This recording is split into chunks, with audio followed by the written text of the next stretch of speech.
Hola, ¿qué tal a todo nuestro público de Enfoque Cimarrón? Les damos una cordial bienvenida de nueva cuenta a este espacio que ha construido la Facultad de Humanidades y Ciencias Sociales y la Facultad de Economía y Relaciones Internacionales de la UABC para dialogar sobre diferentes temas del acontecer social en Baja California, en México y en algunas ocasiones también a nivel internacional.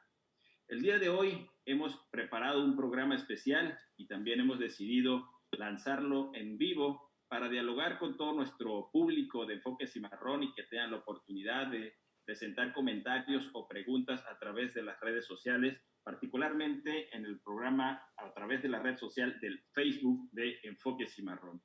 Y vamos a platicar sobre un tema que es importante no solo para la sociedad de Estados Unidos, como son las elecciones presidenciales que se están llevando el día de hoy, sino que también es importante para México y para el mundo en general por las implicaciones que tiene quien decida tomar las riendas en el país que tenemos como vecino en el caso de México. Para ello hemos invitado pues, a expertos en la temática. Nos acompaña Leonora Arteaga, Rafael Velázquez, Carlos Moreira y Roberto Fuentes, politólogos, internacionalistas y economistas que sin duda contribuirán a la reflexión que hemos preparado el día de hoy.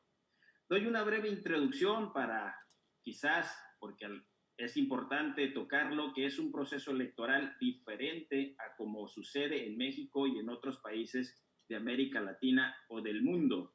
¿Por qué señalo lo siguiente? Porque a diferencia del caso de México, donde el candidato que recibe la mayor cantidad de votos es quien resulta ganador, en el caso de Estados Unidos se decide a través de un colegio electoral conformado por 538 electores y por lo tanto el vencedor requiere el número mágico de 270 electores y eso hace la diferencia o plantea un escenario diferente a como se realiza en el caso particular de México. Y también toma relevancia lo que va sucediendo en cada estado en particular, ya que cada uno de ellos tiene cierta cantidad de electores que en la mayoría se define por el número de población que tiene cada estado. Hay otras variables, pero esa es la más importante. De esta forma tenemos estados grandes como California, Texas, Florida, Nueva York, que tienen números elevados de electores de 55, 39 y 29 para los últimos dos casos, mientras que estados más pequeños como Dakota del Norte, Wyoming, pues solo tienen 3 electores. Así, es importante seguir el resultado estado por estado para determinar quién será el ganador de la elección en Estados Unidos. Y sin duda también resulta relevante determinar que hay estados claves. Hay estados claves porque normalmente suelen cambiar las preferencias de la elección o de la forma en que votan en función de cómo perciben al presidente actual, por ejemplo, o cómo la coyuntura les puede estar favoreciendo en sus niveles de bienestar o no, y suelen modificar el sentido de la elección. Se les conoce como estados péndulo o estados bisagra, y allí se encuentra un grupo de estados como Arizona, Florida, Carolina del Norte, Georgia, Wisconsin, Michigan, y es importante seguir la pauta para ver si en este caso quién de los dos contendientes, John Biden o el presidente Trump, puede ganar en esos estados en particular y perfilarse como el posible triunfador de las elecciones en Estados Unidos. Además, también señalar que es una elección diferente que se realiza en el marco de una pandemia a nivel global y que ha llevado a que un porcentaje de los más grandes que tenemos en la historia de Estados Unidos pues haya emitido su voto por adelantado a través del correo de los Estados Unidos. Se habla de un número de alrededor de 80 millones de ciudadanos que ya han emitido su voto por adelantado. Sin embargo, en algunos casos se empezarán a contar o se están contando el día de hoy y otros tendremos que esperar hasta el día de mañana para saber con certeza el resultado. En esas condiciones es que se están llevando a cabo las elecciones en Estados Unidos y hemos pues, dedicado este espacio para dialogar sobre lo que está sucediendo y la importancia del posible resultado que se pueda dar. Se preveía pues una elección donde los demócratas podrían tener una ventaja considerable Sin embargo, algunos resultados no descartan y pronósticos no descartan la posibilidad de que nueva cuenta, pues Trump pueda ser el vencedor. Así que empezamos la discusión con una primera impresión y le cedemos la voz a quien de nuestros invitados decida pues señalar algunos comentarios sobre este tema, este panorama general en el que se están dando las elecciones en Estados Unidos. Si me permites, Natanael, quisiera empezar. Y efectivamente, como dices, esta elección es inédita y es muy compleja, porque no solamente es decidir si Biden o Donald Trump van a tomar la presidencia a partir del próximo año en Estados Unidos. También está en juego el proyecto de nación de Estados Unidos. Si la sociedad quiere mantener otros 4 años de conservadurismo o prefieren otra vía más liberal en cuanto a la política. También está en juego el papel que va a tener Estados Unidos en el mundo, porque con Donald Trump hubo un aislamiento de parte de Estados Unidos, un alejamiento de organizaciones internacionales, inclusive ausencia en foros importantes de parte de Estados Unidos. Y eso va a tener implicaciones en todo el mundo, ¿no? La política exterior que lleve Estados Unidos a partir del próximo año.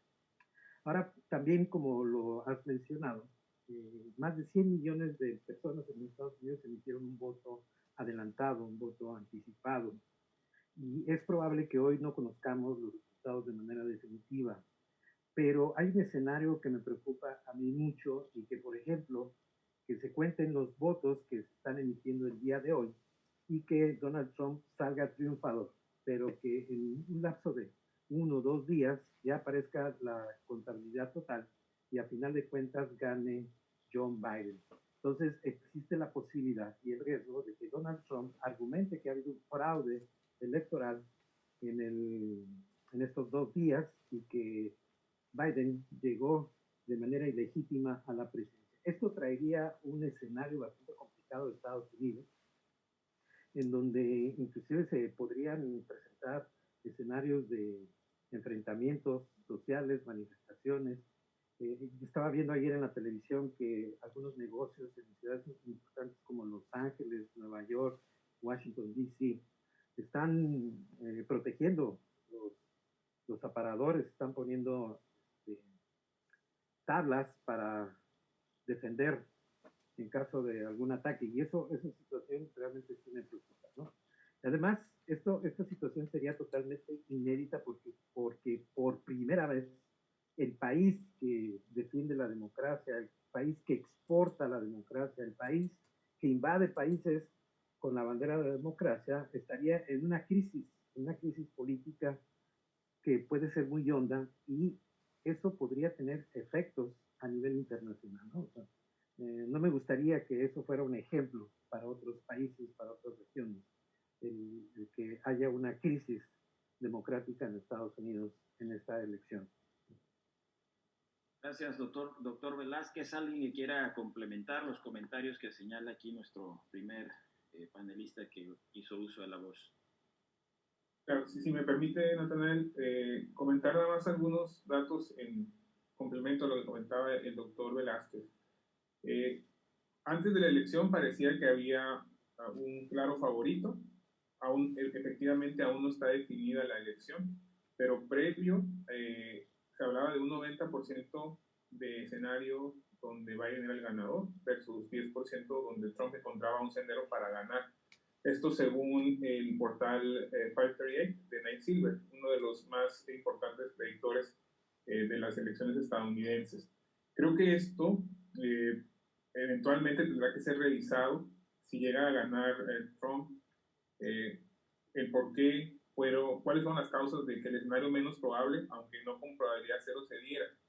Y aquí hay que ser muy puntuales, ¿no? Las predicciones, si bien marcaban un claro favorito, el mismo portal dice que ese 10% de Trump era algo así como si fueras a Los Ángeles en un día aleatorio y lloviera. Es algo que pasa. La probabilidad de que llueva en Tijuana inclusive es mayor en un día aleatorio que la probabilidad que se le asignaba a Trump como ganador. Ahora, si bien no hay resultados definitivos a nivel estatal, sí hay algunos indicadores que nos pueden marcar generales, ¿no? Estadísticamente significativos a nivel general. Por ejemplo, el nivel de participación es históricamente alto, se habla del 67%, muy importante. Algo que daba esperanzas a los demócratas en un inicio es que cuando se veía quién había votado, independientemente si habían hecho de manera presencial o por correo, hablaban de una disminución en la participación de los blancos, de 71 en las elecciones de 2016 a 65% del total de los votantes, lo cual parecía indicar algo favorable para los demócratas en términos generales. También en lo que tiene que ver con la participación de personas con educación universitaria, que pasó de 40 a 45% en estas elecciones. Digo, aún no hay resultados definitivos. Lo que sí queda claro, como ya comentó el doctor Velázquez, es que no va a haber resultados el día de hoy, que no va a ser un triunfo aplastante por parte de los demócratas, que es un escenario que también parecía probable. Y algo que otra cosa que me parece importante precisar, de aquellos que hoy en las encuestas de salida habían revelado su preferencia por Trump, cuando les preguntaban por qué habían elegido a esta persona o habían votado por este partido, el 82% hablaba de los temas, porque el motivo de votar republicano era por los temas. Y creo que en ese sentido, a veces agregamos a todos los votantes por Trump, como lo decía Hillary, ¿no? Como deplorables. Pero la realidad es que ha dado en términos ideológicos, ha cumplido con esos elementos básicos de esta parte conservadora de Estados Unidos. Ha bajado impuestos, ha bajado el tema de las regulaciones, ¿no? También asignado jueces conservadores a la Suprema Corte y a los diferentes niveles jurídicos en Estados Unidos, judiciales en Estados Unidos. Entonces creo que hay que entender más este fenómeno de no agrupar a todos los cientistas en un solo grupo, al grado de que hoy es muy probable que Florida vaya a ser republicano por el voto de los latinos, que del 2016 a 2020 perdieron, digamos que 11% de los votos latinos se reasignaron de demócratas a republicanos. Es la proporción más grande que hay de todo de lo que está pasando ahorita en Florida. Entonces, si llega a ganar Biden, todavía es un escenario todavía el más probable, lo hizo con una coalición que probablemente no hemos visto antes, ¿no? No tomó necesariamente a los latinos de Florida, parece que están muy reñidos en Texas, parece que están muy reñidos en Arizona. Entonces, la coalición con la que vaya a ganar, si llega a ganar Biden, va a ser diferente a la que, por ejemplo, con la que ganó, o con la que perdió Hillary, o con la que ganó Obama.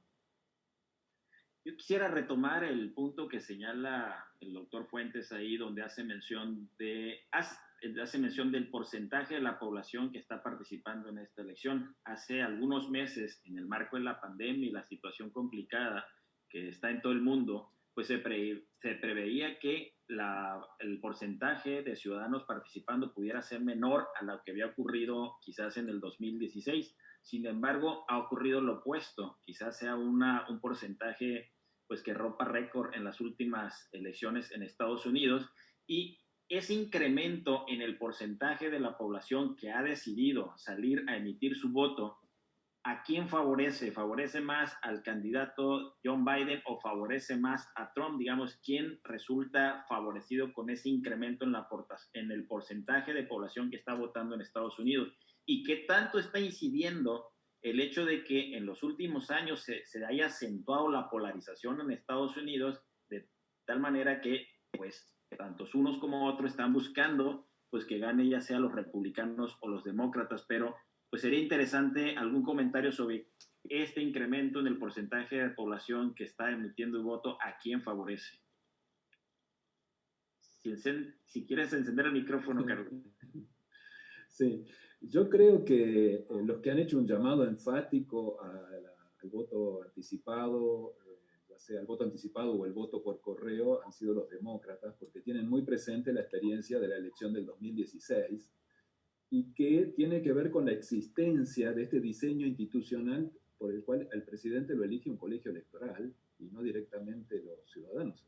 Recordemos, 2016, Hillary tuvo casi 3 millones de votos más que Trump y sin embargo tuvo un menor número de electores. O sea, es un diseño electoral, la existencia de este colegio electoral, que es un diseño elitista, claramente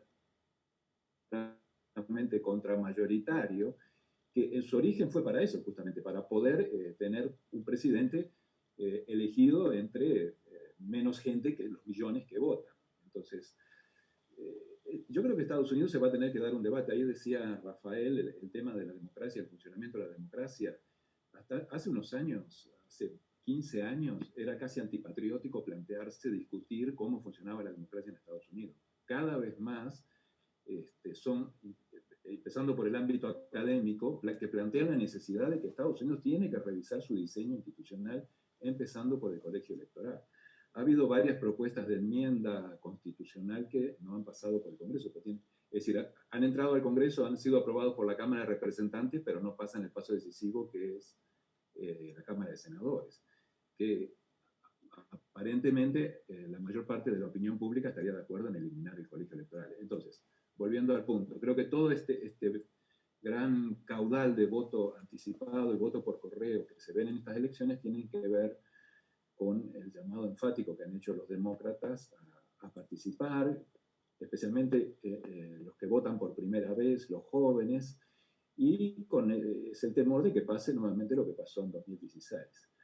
Y aquí para cerrar esto me gustaría también señalar otro problema que tiene el diseño electoral en Estados Unidos, que es el tema del sistema electoral propiamente dicho.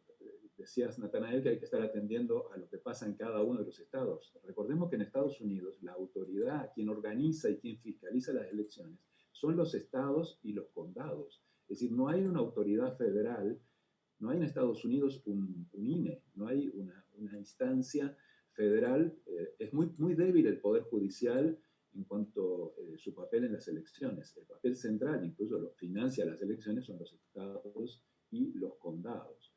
Por eso cualquier problema que haya respecto a los votos, la instancia judicial que va a atender a eso en primera instancia son los niveles estatales, pero puede llegar perfectamente a la Corte Suprema como pasó en la elección del 2000. Es decir, la Corte Suprema es la instancia que va a ser el árbitro si hay reclamaciones sobre que se revisen los resultados o alguien desconoce el resultado de las elecciones. Y eso tiene que ver con un sistema muy descentralizado, donde tiene mucho peso lo local, y ese es otro de los puntos que se plantean revisar del funcionamiento democrático de Estados Unidos, que es un punto que se puede tornar débil, un punto de debilidad. En América Latina lo sabemos muy bien.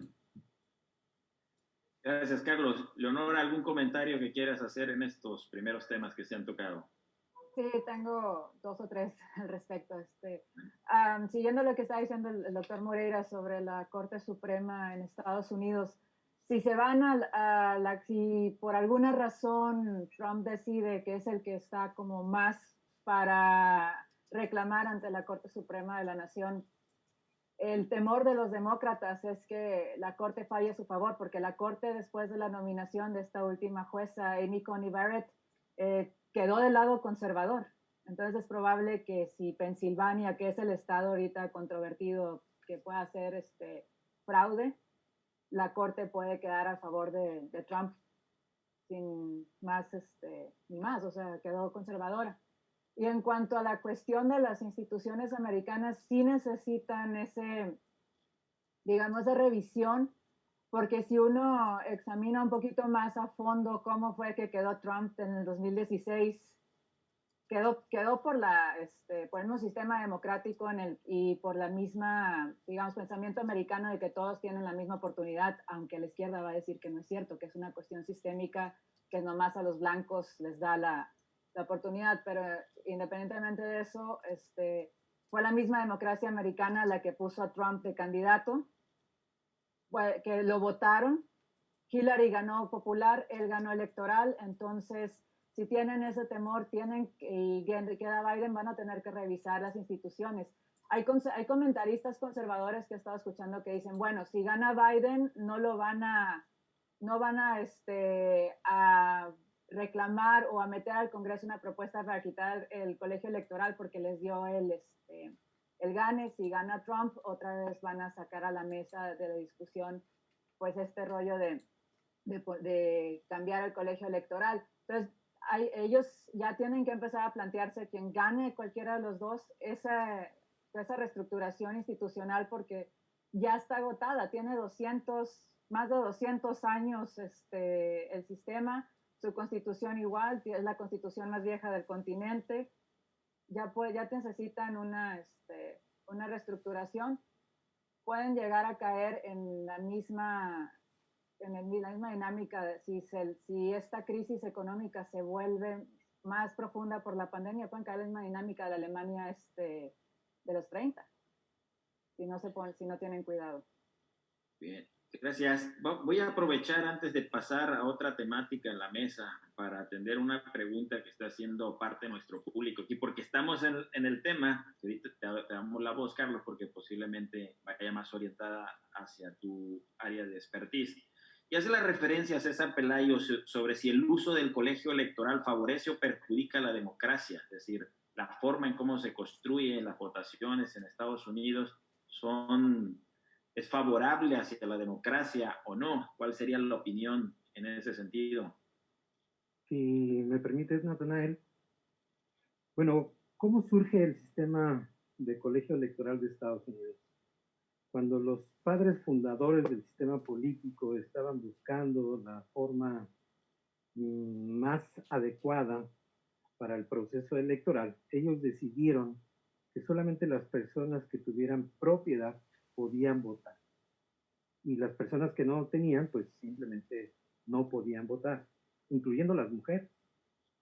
Entonces, bajo este criterio se creó el colegio electoral, en donde es una élite la que a final de cuentas elige al presidente, y esto se hizo así para evitar que el pueblo eligiera a un populista, a un demagogo, a alguien que no tuviera los méritos necesarios para ser el líder de la nación.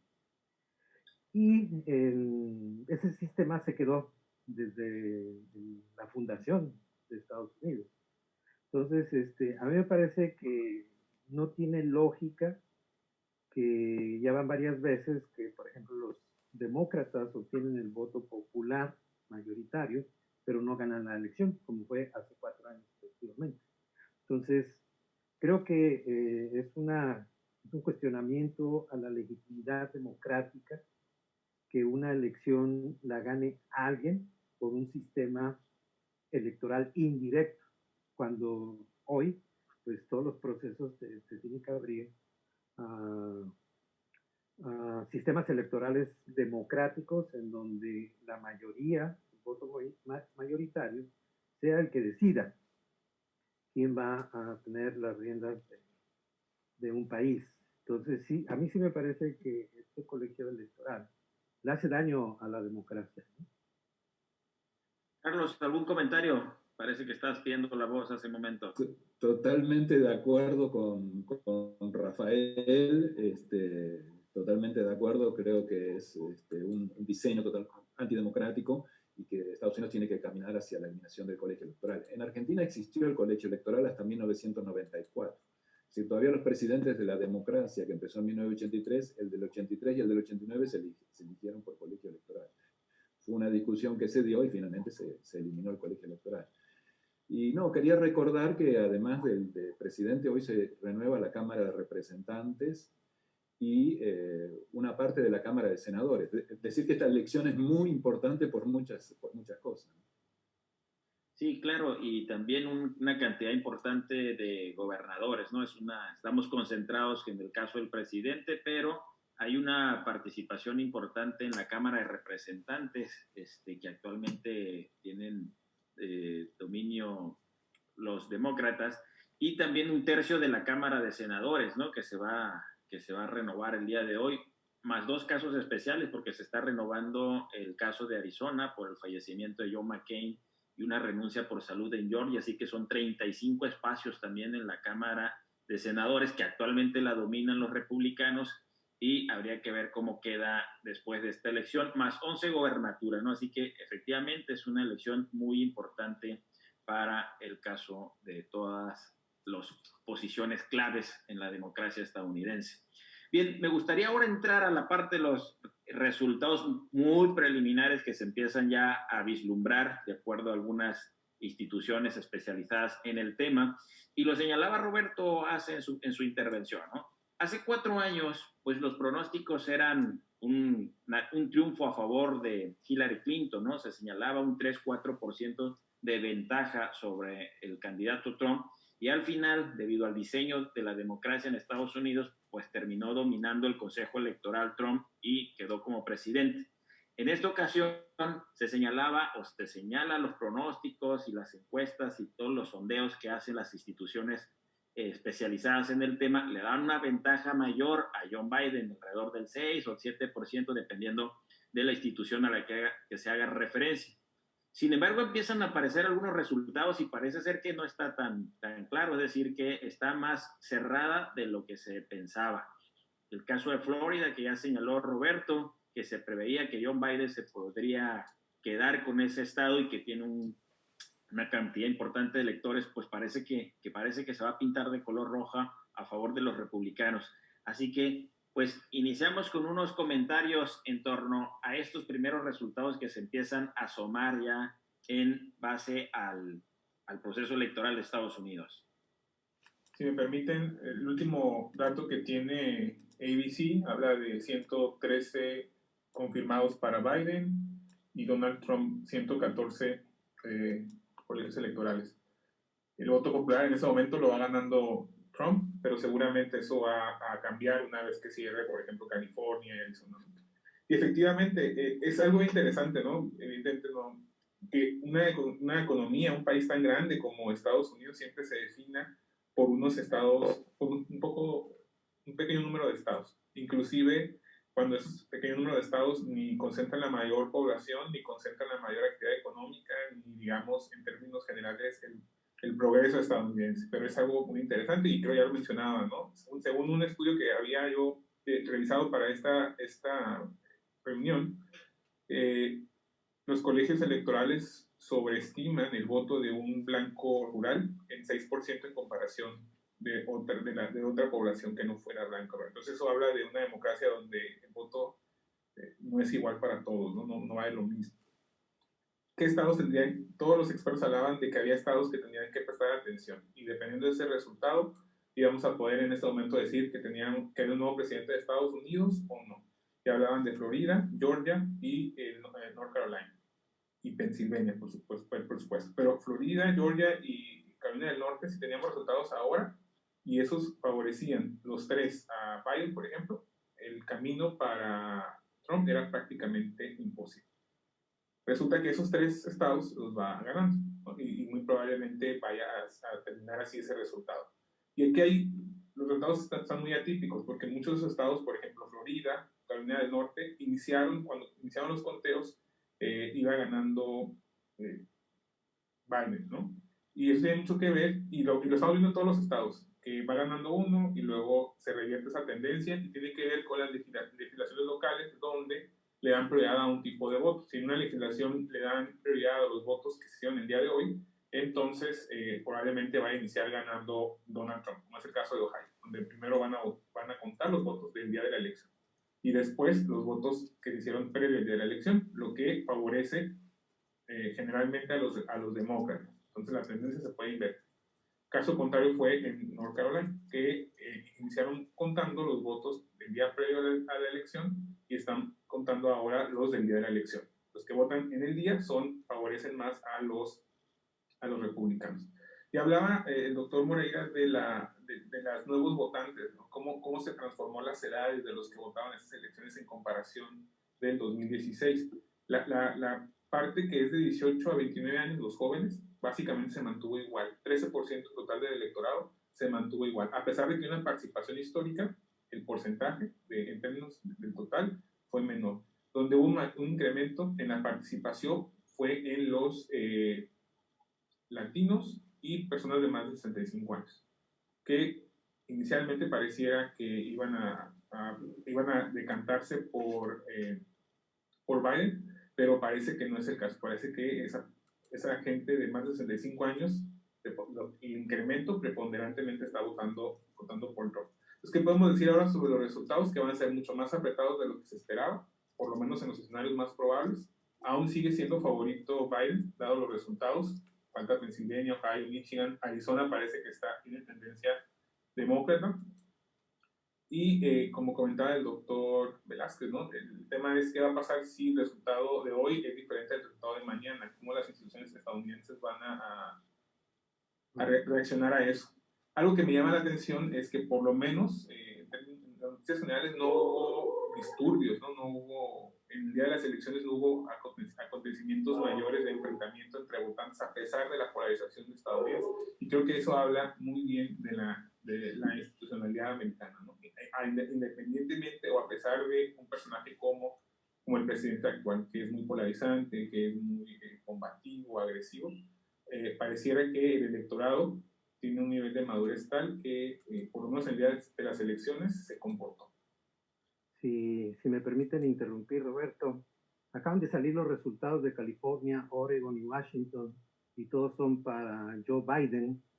Y ahorita, según la Associated Press, Biden ya llega a los 209 colegios electorales frente a 112 que tiene Donald Trump. Entonces, estos resultados que se acaban de publicar hace un minuto está cambiando mucho la fisonomía de la elección. Pero aún así, todavía el mapa de Estados Unidos está pintado en su mayoría de rojo. Es decir, todavía faltan los resultados de varios estados que están pendientes y que, bueno, también puede modificar, ¿no? Si nos apegamos a las proyecciones, pues Joe Biden solamente necesita alrededor de 60 o 62 colegios electorales para poder ser el próximo presidente de Estados Unidos, ¿no? Pero aquí lo que todavía no queda claro es si los votos que están contando hoy son los que se emitieron este 3 de noviembre y si todavía faltan por contar los 100 millones de votos que se hicieron de manera anticipada y que eso también podría modificar el resultado de la elección en 2 o 3 días más adelante. Y sin duda se antoja complicado, ¿no? Que el día de hoy se pueda saber con certeza quién es el ganador. Seguramente habrá pues ya hay ciertos indicios de quién se perfila como el ganador, pero no se va a poder tener la certeza total porque hay unos estados donde el voto anticipado no se puede contar hasta que no se haya realizado el conteo de la votación que se está dando el día de hoy. Eso, por lo tanto, puede llevar a que el resultado final de esos estados en particular los podamos conocer hasta el día de mañana. Habría que ver con qué tanta ventaja cierra, en este caso Biden, si es que es el que cierra con ventaja, para ver si hay claridad en que se pueda perfilar como el ganador de esta elección o pues está cerrado y por lo tanto habría que mantener todavía en pausa hasta el día de mañana. Leonora, ¿algún comentario sobre esto que estamos señalando? Okay. Micrófono. Pues una de las cosas que he estado leyendo sobre las encuestas y las predicciones que se habían estado haciendo y la famosa avalancha que probablemente iba a tener Biden, han estado criticando también la metodología, cómo las han estado aplicando, porque mucha gente a la hora de declarar el voto, por quién va a votar, no quieren decir que van a votar por Trump, dicen otra cosa o no votan en la encuesta. Entonces hay unas encuestas de los medios, igual que en el 2016, que le dieron por avalancha el gane a Hillary y se les olvidó la metodología. Ellos creyeron que con esa muestra ya podían ellos declarar que Hillary podía ganar.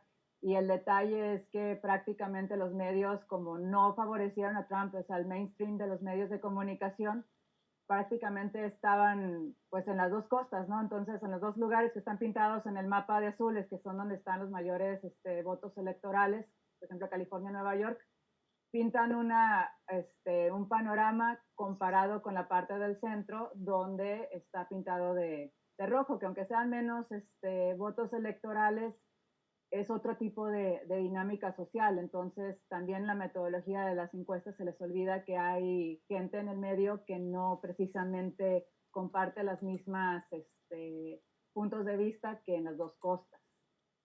Eso quisiera agregar con la cuestión de las encuestas. Aprovechando que estamos en la temática, les voy a plantear una pregunta del público de Alejandra Blancarte, que señala, digamos, con los resultados o con los datos que llevamos hasta el día de hoy, ¿hay alguna sorpresa en el proceso electoral, digamos, o era parte de lo que ya se estaba pronosticando antes de que iniciaran las votaciones del día de hoy? ¿O hay ya alguna sorpresa que no está cumpliendo con los pronósticos o las casas que se dedican a hacer encuestas? ¿O vamos de acuerdo a la lógica de lo esperado? Bueno, si me permiten, los que estaban haciendo encuestas no daban, digamos, por ganador de una manera determinista, ¿no? Habrían una serie de escenarios probabilísticos donde la mayoría le daba cierta probabilidad dado los posibles caminos o los estados que iba ganando cada candidato. Corrigieron la metodología, lo que hablaba Leonora, ¿no? La vez pasada habían subestimado a los blancos sin educación superior. Esta vez, si se vuelven a equivocar, que no se puede, digamos, equivocarse entre comillas, ¿no? Porque les decía, ¿no? Hablan de 90% de probabilidad de que ganara Biden, 10% de probabilidad de que ganara Trump. 10% es una probabilidad alta, en términos relativos. No era el favorito, pero no significaba que ya estaba descartado. Es decir, es la misma probabilidad de que un día aleatorio que escoges en el calendario de Tijuana llueva. Eso es la probabilidad de que se estimaba previamente. Ajustaron la metodología, dividieron a los blancos ahora entre con educación superior y sin educación superior. Enfrentan nuevos retos, por ejemplo, el tema de que ahora hay 100 millones de votos previos al día de la elección implica un reto nuevo metodológico. Si se llegan a equivocar, de nuevo, entre comillas, será por otras razones, no por las que se equivocaron, de nuevo, entre comillas, en 2016. Entonces, creo que no hay todavía datos definitivos. ¿Qué sorpresas puede haber? Bueno, las sorpresas que puede haber, yo creo que es más del lado demócrata, ¿no? En algunos estados donde no eran competitivos, ahora lo están siendo. Por ejemplo, Texas, están siendo competitivos. Estaba dentro de, digamos, el presupuesto que ganara Pennsylvania, Ohio, Michigan y Wisconsin, que retomara lo que le llaman la pared azul, ¿no? El muro azul, que lo recuperara Biden. Por eso eligieron a Biden como candidato, o ese es el argumento. Esa gente, trabajadores de cuello azul, creo que les llaman, obreros, ¿no? Se identifican con un personaje como Biden. No así tal vez con alguien como fue Hillary Clinton o como Bernie Sanders, ¿no? O alguien más progresista como Warren. Entonces, esa fue la razón por la que se eligió a Biden, para que ganara esos estados. El tema es, en este momento, dado el voto de hoy, va perdiendo Biden. Todavía faltan, como comentan, los votos del día previo a la elección. Y eso lo vamos a ver después. Y ahí va a estar muy interesante. Y creo que es una prueba para las instituciones estadounidenses. Una prueba muy fuerte. Que creo que luego tendríamos que tocar qué podemos aprender de eso nosotros. Y el caso de Florida se puede considerar como una sorpresa, dado que la ventaja la lleva Trump y pareciera ser que le está favoreciendo, al menos en ese estado, el voto latino y cubano, cuando pudiera pensarse que no, que el voto latino iba a ser más hacia el lado de los demócratas, y al menos particularmente en ese estado parece que no se dio como se esperaba, o está dentro del margen de lo esperado el caso de Florida.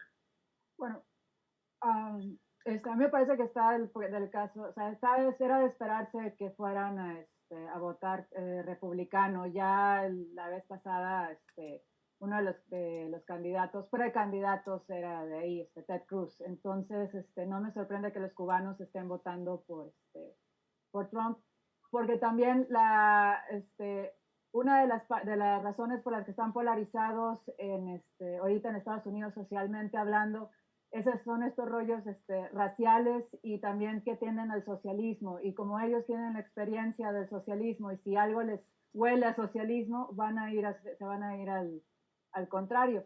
lo que está sucediendo para muchos de izquierda, no declarando los demócratas o republicanos, sino gente de inclinación de izquierda, es que se están sorprendiendo de las etiquetas que le pusieron a las minorías y ya no quieren, por ejemplo, que contar a los cubanos dentro de la minoría latina, o sea, ya los quieren dividir como han estado tratando de dividir con sus etiquetas. Igual Biden usó la misma táctica en la campaña de decirle a los afroamericanos que no eran afroamericanos y votaban pues, por Trump. Entonces, en ese sentido, a mí no me sorprende que los cubanos hayan votado por Trump en Florida.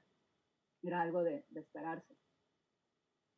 Pero nada más un comentario, nada más para darnos una idea. En el 2016, 55% de los barrios cubanos, ¿no? De la gente que vivía en barrios cubanos, el 55% votó por demócrata. En esta elección, las estimaciones hablan de que el 59% votó republicano. Estamos hablando de una diferencia de 14 puntos. Barrios que son mayormente hispanos. En 2016, el 62% votó por demócrata. Ahora solamente el 50%, es decir, mitad y mitad. Entonces creo que inclusive, según estoy viendo, gente con estudios de universitarios, ¿no? En el año 2016, 53% había votado por demócrata, ahora el 51% votó republicano. Y lo que me sorprende, por ejemplo, es que los mayores de 65 años, esos sí tuvieron una inclinación a partir de esta disminución del apoyo republicano. Pasó de 62%, que era republicano, a solamente 60%. Entonces están conformando unas nuevas coaliciones o grupos que antes creo no se veían, por lo menos no en la elección de 2016, ¿no? Que se me parece interesante. Quizás para agregar y cerrar a lo que está diciendo Roberto, es que gane o pierda Trump, hay un fenómeno que es el trumpismo social, es decir, hay un electorado que creo que llegó para quedarse, gane o pierda, o constituya mayoría o no esta vez, y ese es un fenómeno a tomar en cuenta. Bien, voy a aprovechar la pregunta del público que hace aquí Manuel Jesús Gandarilla para llevar un poco la discusión a cuáles son las implicaciones para el caso de México y para América Latina el que gane, por ejemplo, Joe Biden o el que repita Trump. Hay una pregunta aquí que hace Manuel Jesús Gandarilla sobre cuáles son las implicaciones de que gane uno o el otro. Bueno, hace la pregunta sobre Joe Biden, pero sería interesante ver cuál es el escenario que más le favorece a México o a América Latina. Y hay otra pregunta más orientada hacia los internacionalistas, sin embargo, pues no está limitado a ellos, que hace Carolina y hace la pregunta de cuál sería la predicción respecto a la relación diplomática de México y América Latina de nueva cuenta en base de que gane John Biden o que gane Trump. ¿Habría un cambio en la forma de hacer política exterior de Estados Unidos o no con respecto a México y con respecto a América Latina? Bueno, en el caso de Trump, pues seguramente se ratifica, pero en el caso de que quien llegue a ganarse a Joe Biden, estaríamos pensando que es algo favorable para México, para América Latina o no. ¿Cuál es el escenario que ustedes plantean en función de cualquiera de los dos triunfos que se puedan dar? Bueno, si me permiten, cualquiera que gane tiene implicaciones, yo vería, tanto positivas como negativas. Vamos a suponer que llega Biden. Hay que recordar que López Obrador hizo una visita hace 2 meses a Washington y se reunió con Donald Trump y prácticamente lo estuvo apoyando en su campaña, y eso obviamente molestó a los demócratas. Entonces, si gana Biden, es probable que haya un enfriamiento de la relación personal entre ambos presidentes. Pero eso no quiere decir que la relación se complique o tenga niveles muy bajos, porque hay agencias por abajo de los presidentes que mantienen los esquemas de cooperación. Hablemos del tema de seguridad. O sea, hay agencias, secretarías de Estado, tanto en México como en Estados Unidos, que tienen que seguir trabajando. Además, la lógica económica comercial entre México y Estados Unidos ya tiene su dinamismo, que está enmarcado en esta interdependencia. Entonces, llegue cualquiera de los dos, esta integración económica entre México y Estados Unidos, va a mantener los mismos niveles que tenía anteriormente. O sea, yo no le vería un cambio drástico si llegara Joe Biden a la presidencia. Pero sí veríamos que tal vez en cuanto a América Latina, Joe Biden pueda tener una política de mayor presencia, de mayor interés hacia la región, cosa que no tuvo Donald Trump. Donald Trump prácticamente se olvidó que existía América Latina y el único tema importante hacia la región era el muro, era el tema del narcotráfico y pues eso se concentraba con México básicamente, ¿no? Si repite Donald Trump, pues es seguro se va a mantener esa retórica de criticar a los migrantes mexicanos, de tratar de ejercer presión para que México adopte medidas que son de interés para Estados Unidos, como la que hizo el año pasado, de que amenazó a la administración del presidente López Obrador, de que si no controlaba las caravanas de migrantes que venían de Centroamérica, pues le iba a aumentar los aranceles, ¿no? A ciertos productos mexicanos.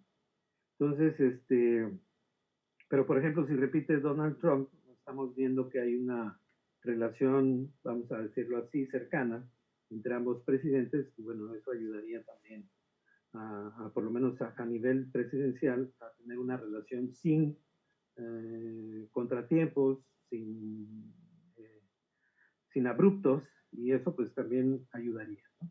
Pero, por ejemplo, también hay que ver los mercados internacionales, ya también están teniendo sus reacciones, porque estaba viendo en las noticias hace rato que el peso se fortaleció frente al dólar, algunos centavos, pero es importante, ¿no? Entonces, el cálculo que tienen los mercados financieros es que probablemente Biden llegue a la presidencia y eso está fortaleciendo el peso frente al dólar. Gracias, Rafael Velázquez. Carlos, ¿algún comentario? Sí, en el sentido de lo que decía Rafael, estoy de acuerdo, creo que no va a haber cambios profundos. De hecho, América Latina no ha estado presente en ninguno de los debates presidenciales, ni los de esta campaña, ni los de la campaña anterior. Es decir, América Latina es como una región invisible. Es una región que tiene geopolíticamente importancia, pero está invisible en los debates, ¿no? Yo creo que, bueno, el tema migratorio, si gana Biden, dejaremos de escuchar hablar del muro. Eso es lo que me parece. Y quizás eso depende de cómo le vaya en el Senado y si tiene o no mayoría a los demócratas, podría iniciarse algún camino hacia la regularización de los migrantes ilegales que están en Estados Unidos. También ha anunciado un plan de desarrollo para lo que es el Triángulo Norte de Centroamérica, Guatemala, Honduras, El Salvador, eso Biden, pero para eso necesitaría mayoría en el Senado. No sé si va a ocurrir eso. Respecto a Cuba, Biden ha anunciado que se reactivarían los viajes y las remesas, es decir, no se llegaría a reactivar la política de Obama respecto a Cuba, pero sí se caminaría algo en ese sentido. Es decir, se la sacaría del congelamiento en que está ahora con el gobierno de Trump. Respecto a Venezuela no habría grandes cambios. Lo que me llama la atención de la agenda de Biden, que puede tener algún impacto, es su énfasis en los temas climáticos. Eso puede ser que cambie la relación de Estados Unidos con Brasil por el tema del Amazonas, que ahora con Trump hay una alianza entre Trump y Bolsonaro que quizás se pueda ver resentida porque sí tiene Biden el tema climático en su agenda. Y la otra alianza que quizás también se enfríe es la de Estados Unidos con Colombia por el tema de derechos humanos, que eso sí también está en la agenda de Biden. Los demás, yo creo que quizás sea auspicioso un cambio de estilo. Países como Argentina se verían beneficiados con un cambio de estilo, pero no en políticas concretas. Pero bueno, ese es un poco lo que creo que puede pasar con América Latina. No sé si Roberto y Leonora quieran también hacer algún comentario con respecto a las posibles implicaciones del triunfo de Joe Biden o Trump para el caso de México o América Latina. Bueno, para el caso de México coincido con el doctor Velázquez, con el caso de que gane Trump, es se ratifica lo que ya hemos estado haciendo, la relación que ya tenemos con él. En el caso de Biden, pues sí va a haber como ese pues trago amargo de que no lo visitó cuando fue la visita en el verano, que nomás visitó a Trump, y como que de repente López Obrador se le nota como que apoya a Trump, y como que eso no va a favorecer muy bien en la relación presidente-presidente, pero ya en la cuestión agencial ya es distinto, ya, o sea, hay cosas que se tienen que seguir haciendo, no van a cambiar. Probablemente con la agenda de Biden del cambio climático nos pueda ir mal con la cuestión del petróleo. Nosotros trae también cuestiones de las emisiones de carbono y del cambiarlas por energías alternativas, entonces a lo mejor también por ahí nos pudiera haber algo igual que con Brasil con el Amazonas, pero en general no pinta que vaya a cambiar mucho la relación que tenemos con Estados Unidos. Roberto, implicaciones en el tema económico para México, en función del triunfo de uno o el otro. Bueno, retomando lo que decía el doctor Moreira, ¿no? Pareciera que para Trump el sur de la frontera no existe, o si existe es nada más para criticarlo o hacer comentarios racistas. Creo que eso de alguna manera, el hecho de que no le preste atención a la región, favorece, por lo menos, esa es mi impresión, a la política de nuestro presidente. Creo que de alguna manera le da como, a la política interna me refiero, por lo menos, ¿no?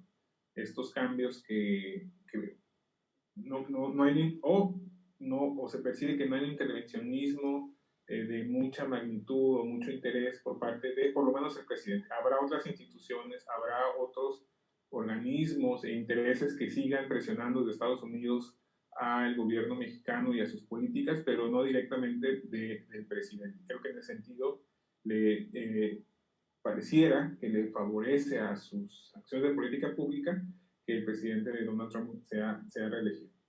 En términos económicos, yo creo que la dinámica, la fortaleza de la relación económica entre México y Estados Unidos va mucho más allá del presidente, ¿no? Prueba de ello fue que una de las promesas del presidente Trump en la elección pasada era la renegociación del TELECAN.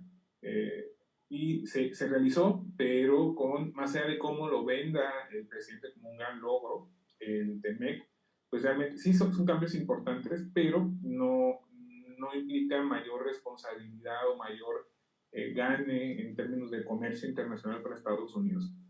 Es más una actualización que era necesaria desde antes de que ganara Trump, y algunos capítulos que sí, digamos, regulan el tema laboral en algunos sectores en específico, o el contenido de origen que tiene que ver con el sector automotriz sobre todo.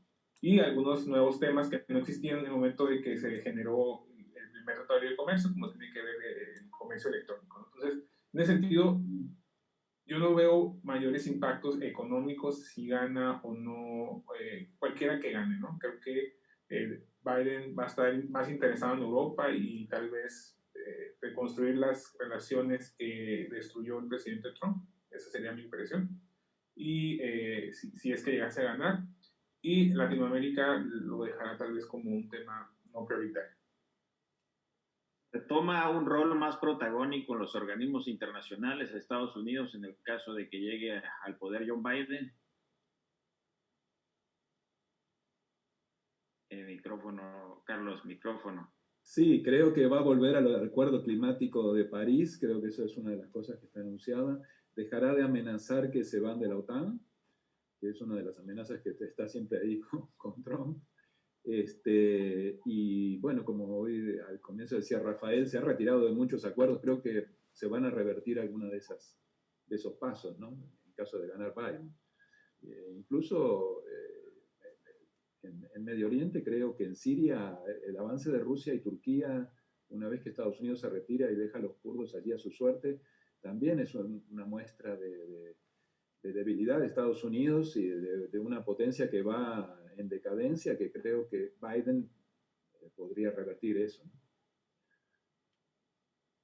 Bien, pues interesantes todas las reflexiones de nuestros invitados el día de hoy en este programa especial. Nos preparamos para los comentarios de cierre final. No sé si alguno de ustedes trae una actualización de los datos de cómo vamos, Roberto o Rafael, alguna actualización a ver cómo están reportando las instituciones americanas del avance de la elección en Estados Unidos. Vale, 192, 114, pareciera. 192, 114. Vale, pero hay algunos estados que todavía no se definen, ¿no? Pero que pareciera que ya están más que definidos, como puede ser Florida, que ya es muy difícil que se revierta la tendencia. Pero eso es lo que se tiene hasta ahorita, 192, 114. Bueno, pues nos preparamos para comentario de cierre y le damos el uso de la voz a la doctora Leonora para sus comentarios de cierre, doctora. Bueno, de cierre. Bueno, pues o sea, recapitulando, la elección está bastante reñida, todavía faltan 2 estados fuertes con cantidad de votos considerable, Texas, Florida, de contar. Probablemente si gana Biden va a ganar con un margen muy pequeño comparado con los pronósticos. Si es para México, para bien o para mal, vamos a estar casi igual.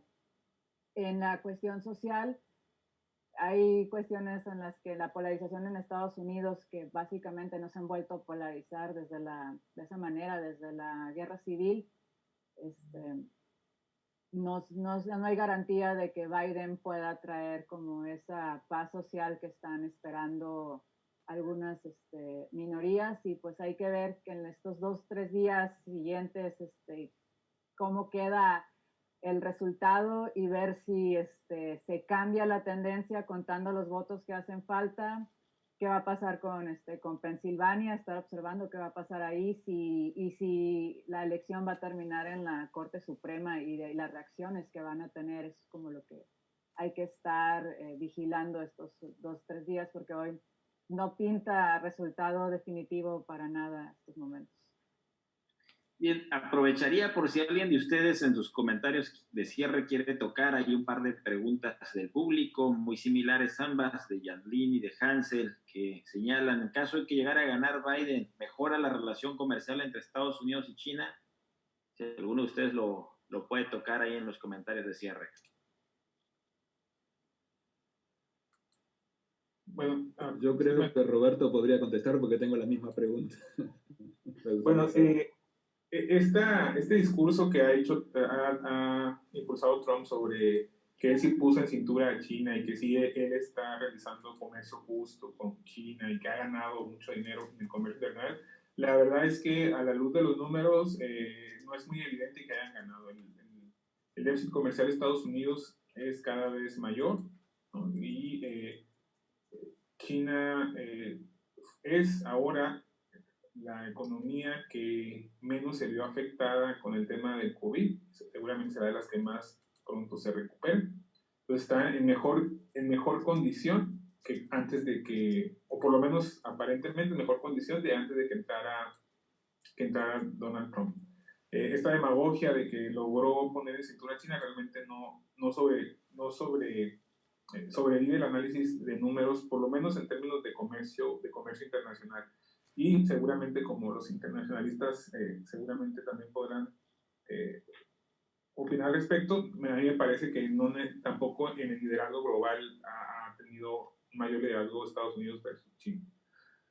Ahora, ya para dar mis comentarios finales, creo que un punto interesante que veía yo en el análisis previo a las elecciones es que independientemente de quién gane, tanto el Partido Demócrata como el Republicano va a quedar muy golpeado, ¿no? Si gana Trump, significaría entonces que de ahora en adelante ya se confirma que un presidente populista, derecha, es una alternativa viable para el futuro de este partido. Y eso significaría que evidentemente pierde Biden y tendríamos que replantear, el Partido Demócrata tendrá que replantearse esta idea de siempre mandar a un candidato moderado, ¿no? Que quiera ganar los votos de los de medio. Tal vez ahora sí habría oportunidad en el futuro de un candidato más progresista. Si gana Biden, ¿qué va a pasar con el Partido Republicano? ¿Quién va a asumir ese liderazgo, ¿no? que quedaría vacío? El mismo Trump, alguno de sus hijos, quién sabe, ¿no? Y también al interior del partido demócrata, inclusive si gana Biden, pues va a haber esta lucha interna entre los que son más moderados y los que son más progresistas, ¿no? Alejandra Ocasio-Cortez es, por ejemplo, un ejemplo, ¿no? Que representa esta ala más progresista. Entonces creo que eso se vería en el futuro. La incertidumbre que aún tenemos el día de hoy seguramente va a continuar mañana y tal vez llegue hasta la Suprema Corte. Repito, es una prueba para las instituciones estadounidenses, para el pueblo estadounidense, y esperemos que salgan avantes de la misma, ¿no? Rafael o Carlos, el que quiera hacer los comentarios de cierre. Le dejo a Rafael si quiere el cierre. Yo creo que, yo imaginé 3 escenarios, y como todavía no sabemos los resultados, hasta todavía pueden ser factibles. Un escenario donde gana Trump y las trayectorias y características de estos últimos 4 años se mantienen, se acentúan, es decir, es un poco de lo que ya hemos visto. Un segundo escenario donde gana Biden por amplia diferencia, y por lo tanto, aunque Trump desconozca el resultado o pretenda desconocerlo, quedaría como un mal perdedor, no le quitaría legitimidad al triunfo de Biden. Eso sería una diferencia de por lo menos 8, 9, 10 puntos. Y obviamente un triunfo en el colegio electoral. Y un tercer escenario, que yo lo he llamado de empate catastrófico, es decir, un escenario donde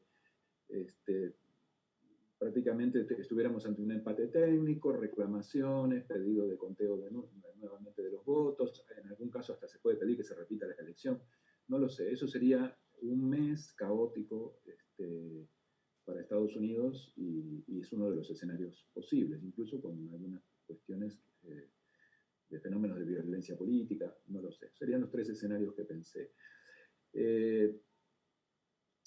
Si uno, retomando esto que decía Roberto de los partidos, de cómo los partidos tendrán que asumir cualquiera de estos escenarios. Si nosotros pensamos, Trump tiene 74 años y Biden tiene 77, es decir, estamos ante candidatos realmente viejos. Hay una élite política vieja en Estados Unidos, eso que comprende a los 2 partidos, y cuesta mucho la renovación. Le cuesta a los republicanos. Es decir, estamos lejos de Obama, que tenía 49 años, y hablemos de Kennedy, que tenía 42 años cuando asumió, el propio Clinton tenía 47, es decir, estamos entonces ante una élite vieja, el Senado, un tercio del Senado tiene más de 70 años, en promedio los congresistas en Estados Unidos de los 2 partidos tienen 60 años, es decir, hay una falta de renovación de la élite política en Estados Unidos, y eso implica a los 2 partidos, como decía Roberto. Y por último, creo que algo que planteaba al comienzo del programa de hoy, la democracia en Estados Unidos, su diseño institucional, su funcionamiento, creo que va a ser un objeto de estudio y un objeto de propuestas de reformas en sus diversos aspectos, desde el colegio electoral, el funcionamiento del sistema electoral, las relaciones entre los poderes. Ahora estamos ante un Congreso que prácticamente no controla al Poder Ejecutivo, bueno, todos los problemas que tiene el Poder Judicial, porque no es solamente la Corte Suprema de Estados Unidos, también son todos los tribunales inferiores, donde se han designado decenas y decenas de jueces, y estamos ante problemas allí también. El financiamiento de la política en Estados Unidos, que es una especie de mundo invisible, es decir, hay muchas cosas para pensar y estudiar y proponer reformas en la propia democracia estadounidense, ¿no? Rafael, cerramos Bien, contigo. pues no hay duda que esta elección es totalmente inédita. No se había presentado una situación similar. Estamos viendo que el resultado va a tener un impacto no solamente en Estados Unidos, sino también en el mundo. Y eso pues puede tener implicaciones que puedan modificar algunos procesos que están en trámite. Estoy hablando de, por ejemplo, procesos de integración de Estados Unidos económicos, su relación con China, su relación con Europa, etcétera, etcétera. Entonces, esta elección es particularmente especial Y bueno, ya se comentó al principio, la pandemia, la crisis económica que es consecuencia de esta pandemia, pues le dan también un toque especial a esta elección. Si bien tenemos ya resultados preliminares y están favoreciendo a Joe Biden, ya está casi a punto de rebasar los 200 electorales, mientras que Donald Trump apenas rebasó los 100. Pero aún así, los estados que todavía no han presentado proyecciones ya con mayor claridad, prácticamente Donald Trump tiene mayoría. Entonces, probablemente hoy no tengamos un resultado que nos pueda dibujar cómo va a estar el mapa político de Estados Unidos a partir del próximo año. Pero si al final del día ya tenemos un poco de mayores resultados, Donald Trump podría ganar hoy la elección, aunque no, yo creo que nadie se atrevería a hacer una declaración oficial de un resultado final. Y esto se va a tener que resolver en algunos días y probablemente si el resultado, como lo plantea Carlos Moreira, es un empate catastrófico, pues esto puede llegar inclusive a instancias judiciales que a final de cuentas vayan a tener que resolver el asunto y pues el sistema político estadounidense va a salir herido de un proceso muy cerrado, de un proceso muy complicado. Y eso también pues va a tener implicaciones hacia adentro y hacia afuera de Estados Unidos. Pues sin duda, un día importante para la democracia norteamericana, una elección inédita, como señala Rafael Velázquez, donde se elige al presidente de Estados Unidos, se renueva una parte importante de la Cámara de Representantes y del Senado, y que pone a prueba las instituciones y a la sociedad y a la democracia en general de Estados Unidos, porque se da en un ambiente polarizado, se da en el marco de una pandemia muy compleja, se da en el ambiente también de unas declaraciones previas del actual presidente señalando las posibilidades de un fraude o desconocimiento del resultado, que sin duda no conviene a nadie, no conviene ni al propio Estados Unidos, por supuesto, pero tampoco conviene a el resto del mundo y particularmente un país como el nuestro que está aquí a un lado y que repercute lo que sucede en Estados Unidos en el ámbito económico, en el ámbito social y en general también en el ámbito político. Así que esperamos que los tres escenarios que ha planteado Carlos Moreiras pues sea el más positivo para todos y que la sociedad norteamericana pues salga bien de este proceso, salga fortalecida y sobre todo pues que sea un espacio de tiempo para encauzar temas favorables hacia la sociedad norteamericana.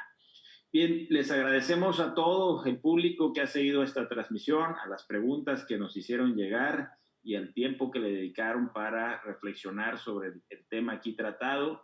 Y también agradecemos a nuestros invitados el día de hoy que se dieron espacio ahí en su agenda para reflexionar y aportar sobre esta importante temática. Los esperamos ver pronto en una edición más de Enfoque Cimarrón. Muchas gracias, buenas noches y éxito a todos.